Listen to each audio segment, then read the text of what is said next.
Rasulullah Shallallahu Alaihi Wasallam melarang keras umatnya bergurau atau bercanda, apalagi dengan penuh dusta.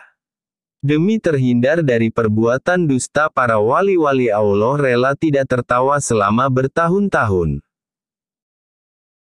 Imam Abu Hamid Al-Ghazali dalam kitabnya Afat al-Lisan yang telah diterjemahkan ke dalam judul Bahaya Lisan, mengatakan,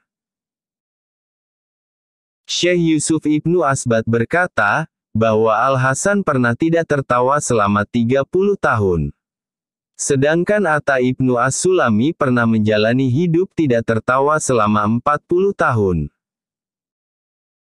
Suatu waktu Wahib ibn Al-Wird melihat sekelompok orang yang sedang tertawa pada hari raya Idul Fitri. Kemudian ia berkata, jika dosa-dosa mereka telah diampuni, maka ini bukan perbuatan orang yang bersyukur.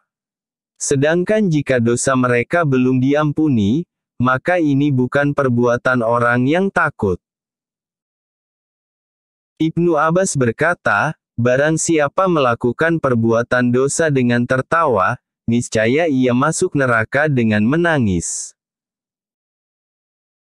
Muhammad ibn Wasi berkata, andaikan engkau melihat orang menangis di surga, apakah engkau tidak merasa heran dengan tangisannya? Seseorang menjawab, tentu, aku heran.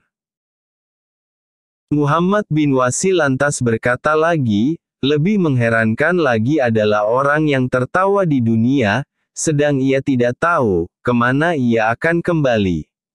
Itulah bahaya tertawa.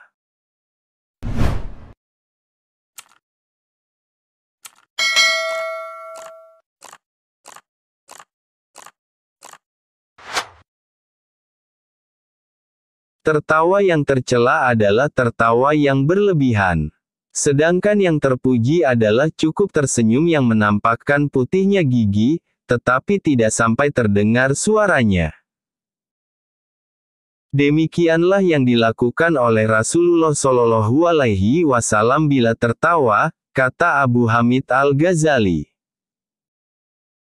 Al-Qasim, budak Muawiyah berkata, seorang Badui datang menghadap Rasulullah Shallallahu Alaihi Wasallam. Ia mengendarai unta yang berkaki panjang dan liar. Setelah sampai di tempat Rasulullah, orang Badui itu mengucapkan salam. Akan tetapi setiap kali ia hendak mendekati Rasulullah untuk bertanya, unta itu memberontak. Melihat adegan yang dianggap lucu, para sahabat Rasulullah menertawakannya. Ini terjadi berulang kali, hingga akhirnya orang Badui itu terlempar dari untanya, jatuh dan terinjak-injak oleh untanya. Lalu para sahabat itu berkata, ya Rasulullah, orang Badui itu terlempar dari untanya dan meninggal dunia. Beliau berkata, benar, dan mulut-mulut kalian penuh dengan darahnya. Kita dapat mengambil ilmu dan pelajaran dalam kisah ini, jangan biasakan dengan tertawa yang terbahak-bahak, karena itu bisa menjadi dosa kita kelak.